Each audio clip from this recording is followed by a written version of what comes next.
As línguas estão constantemente passando por mudanças.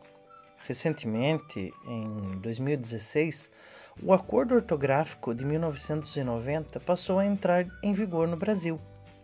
As principais alterações aconteceram na maneira como algumas palavras são acentuadas e no emprego do hífen. Porém, o estudo da ortografia não se limita apenas a isso. Você sabe no que consiste a ortografia?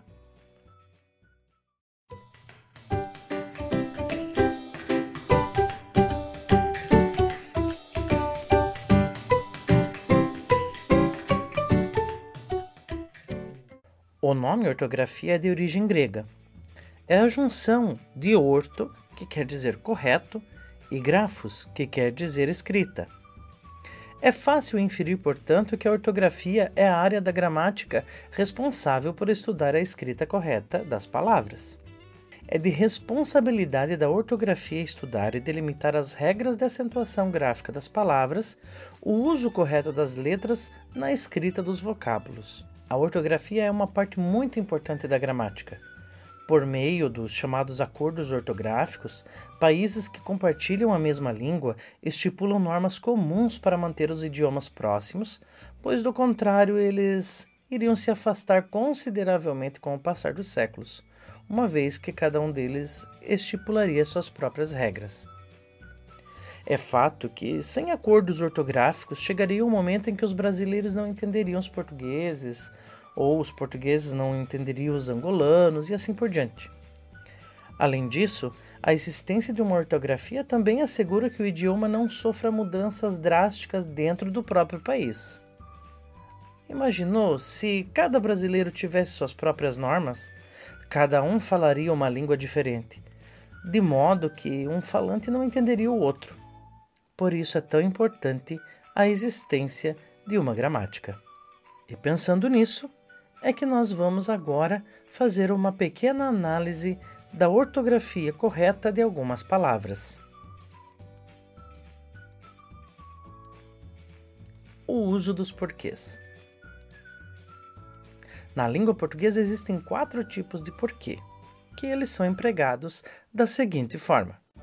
O porquê separado e sem acento é utilizado de 2 maneiras.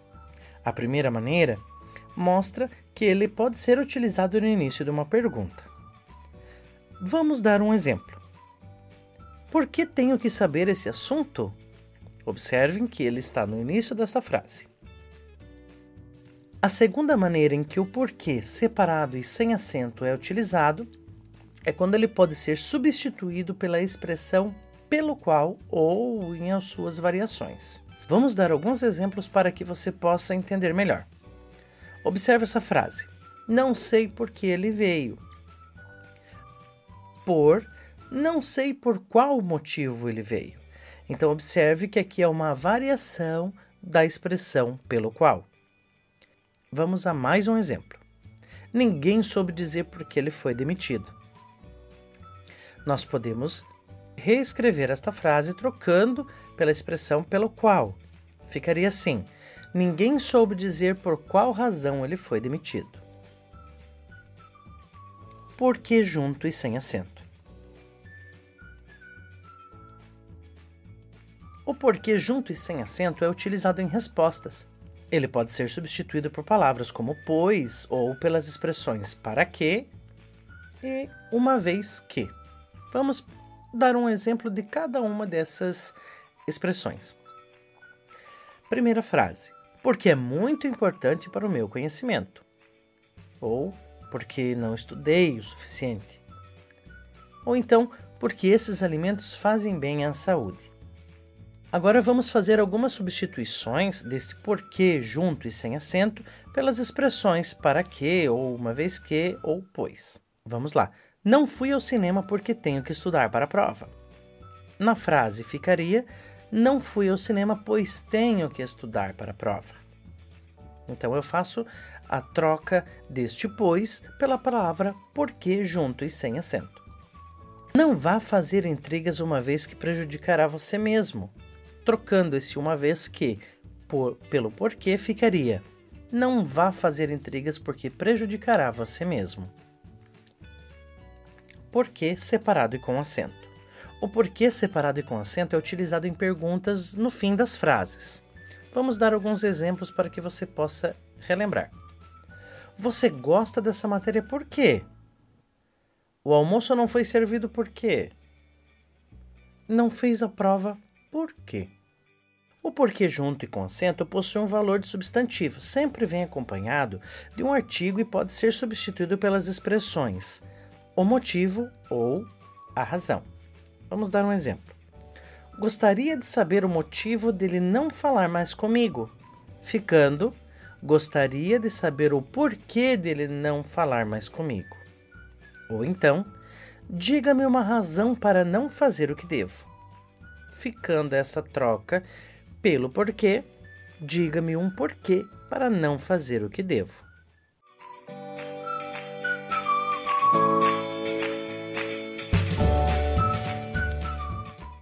Vamos falar também do uso da palavra mas.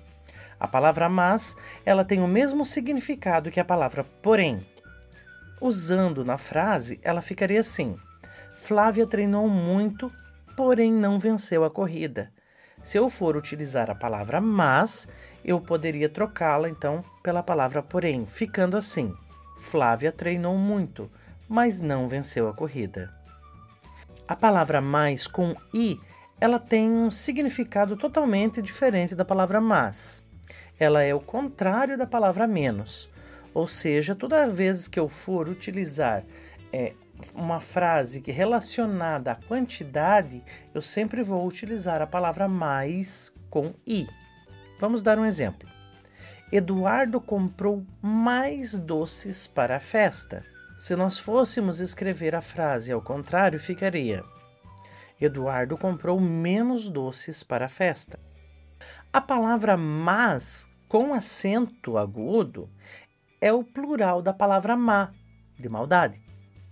Então, eu sempre vou utilizar mas com acento agudo quando eu estiver me referindo a várias pessoas más, por exemplo, ou várias mulheres más. Então, você sempre precisa estar ligadinho ou ligadinha neste pequeno detalhe. Então, vamos dar um exemplo de como ficaria o emprego da palavra mas numa frase? As mulheres daquela família são muito más. As mulheres daquela família são muito boas.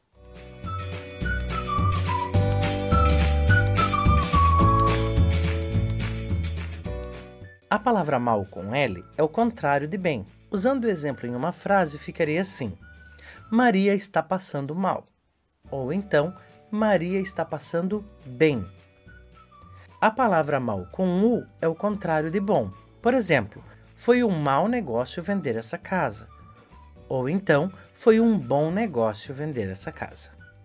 Eu espero que vocês tenham gostado das dicas dadas hoje e que vocês possam carregar esse conhecimento para o resto da vida de vocês, tá bom?